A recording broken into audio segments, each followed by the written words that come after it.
بسم اللہ الرحمن الرحیم۔ السلام علیکم۔ مالک بن دینار رحمۃ اللہ علیہ سے ان کی توبہ کا سبب پوچھا گیا تو انہوں نے کہا کہ میں ایک سپاہی تھا اور شراب کا نشئی تھا۔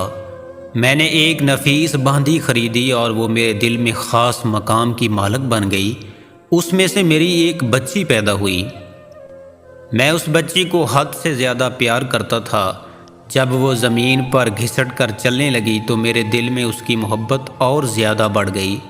وہ مجھ سے مانوس ہو گئی اور میں اس کے سامنے جب بھی شراب لا کر رکھتا تو وہ آ کر کھینچا تانی کر کے میرے کپڑوں پر شراب بہا دیتی۔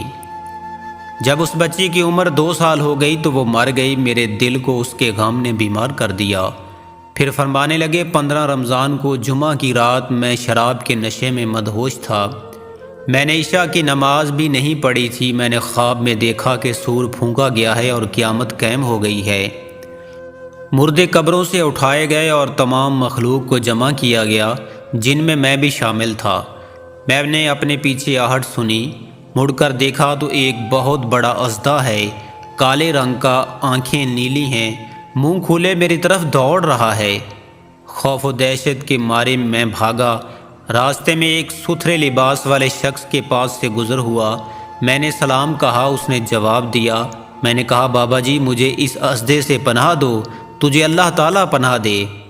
وہ بوڑھا رونے لگا اور کہا میں کمزور اور ضعیف ہوں اور یہ اژدہا زبردست ہے، یہ میرے بس میں نہیں، آگے چلو اور بھاگو، شاید اللہ تعالیٰ تمہاری نجات کی کوئی صورت پیدا کر دے۔ میں آگے بھاگنے لگا اور ایک بلند جگہ پر چڑھ گیا۔ ادھر میں نے جہنم کے طبقات کو جھانک کر دیکھا، ان کی ہولناکیاں دیکھیں۔ قریب تھا کہ اژدہے کے خوف سے میں بھی ان میں گر جاتا۔ مجھے کسی نے آواز دے کر کہا یہاں سے آگے جاؤ، تم یہاں کے رہنے والے نہیں ہو۔ میں اس کی بات سے مطمئن ہو گیا اور وہاں سے واپس لوٹا تو اژدہا میرے پیچھے تھا۔ میں پھر دوبارہ اس بوڑھے کے پاس آیا اور کہا بابا جی میں نے آپ سے درخواست کی ہے کہ اس اژدہے سے میری جان چھڑواؤ، آپ نے کچھ نہیں کیا۔ وہ بوڑھا پھر رونے لگا اور کہا میں ناتواں ہوں، البتہ تم اس پہاڑ کے پاس جاؤ جہاں مسلمانوں کی امانتیں ہیں، اگر تمہاری کوئی امانت ہوئی تو وہ تمہاری ضرور مدد کرے گی۔ میں نے دیکھا چاندی کا ایک گول پہاڑ ہے اور اس میں جگہ جگہ سوراخ اور روشن دان ہیں اور پردے لٹکے ہوئے ہیں۔ ہر روشن دان پر سونے کے دوپٹے ہیں اور ان کے قبضے یاقوت کے ہیں اور آرائش موتیوں کی۔ ہر پٹے پر ایک ریشمی پردہ ہے۔ جب میں نے پہاڑ کی طرف نظر دوڑائی تو فوراً اس کی طرف بھاگا اور اژدہا بھی میرے پیچھے تھا۔ جب میں پہاڑ کے قریب پہنچا تو ایک فرشتے نے آواز دی پردے ہٹاؤ، دروازہ کھول دو اور سیدھے کھڑے ہو جاؤ، شاید اس حاجت مند کی یہاں کوئی امانت ہو جو اسے اس کے دشمن سے نجات دلائے۔ میں نے دیکھا کہ پردے ہٹ گئے اور دروازے کھل گئے اور ان روشن دانوں سے بہت سارے بچے میری طرف جھانکنے لگے، ان کے چہرے چاند کی مانند تھے۔ اسی دوران اژدہا بھی میرے نزدیک پہنچ چکا تھا۔ میں اس وقت حیران رہ گیا جب ان میں سے ایک بچے نے چلا کر کہا ابے سب آؤ، اس کا دشمن اس کے قریب آ گیا ہے۔ چنانچہ وہ جوک در جوک کھڑے ہو کر جھانکنے لگے۔ اچانک میری وہ بچی جو مر چکی تھی وہ بھی ان کے ساتھ جھانک رہی ہے۔ جب اس نے مجھے دیکھا تو رونے لگی اور کہا ہائے یہ تو میرا باپ ہے۔ پھر اس نے نور کے جھرمٹ میں تیر کی تیزی کے ساتھ چھلانگ لگائی اور میرے سامنے آ کر کھڑی ہو گئی۔ اس نے اپنا بایاں ہاتھ میری طرف بڑھا کر میرا دایاں ہاتھ پکڑ لیا اور اپنے دائیں ہاتھ کو اژدہے کی طرف بڑھا دیا تو وہ بھاگ گیا۔ پھر اس نے مجھے بٹھایا اور میری گود میں بیٹھ گئی اور اپنے دائیں ہاتھ سے میری داڑھی پکڑ کر کہا اے ابا جان، کیا مومنوں کے لیے وہ وقت نہیں آیا کہ ان کے دل اللہ کے ذکر سے جھک جائیں؟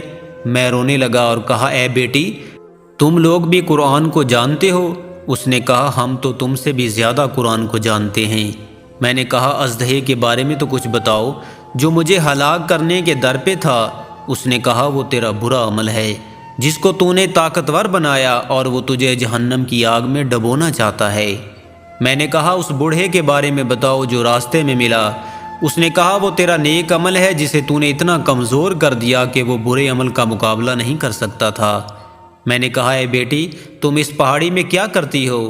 اس نے کہا ہم سب مسلمانوں کے بچے ہیں، ہم یہاں قیامت تک رہیں گے، تمہارے انتظار میں ہیں۔ جب تم آؤ گے تو ہم تمہاری سفارش کریں گے۔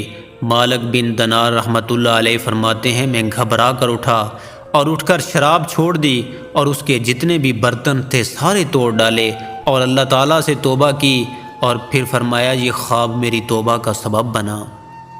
پیارے دوستو، معلوم ہوا کہ اولاد اگر بچپن میں فوت ہو جائے تو مایوس نہیں ہونا چاہیے، بلکہ اللہ کی مرضی پر راضی رہنا چاہیے، کیوں یہی نابالغ اولاد آخرت میں کام آنے والی ہے، جیسا کہ اس واقعے سے سبق ملتا ہے۔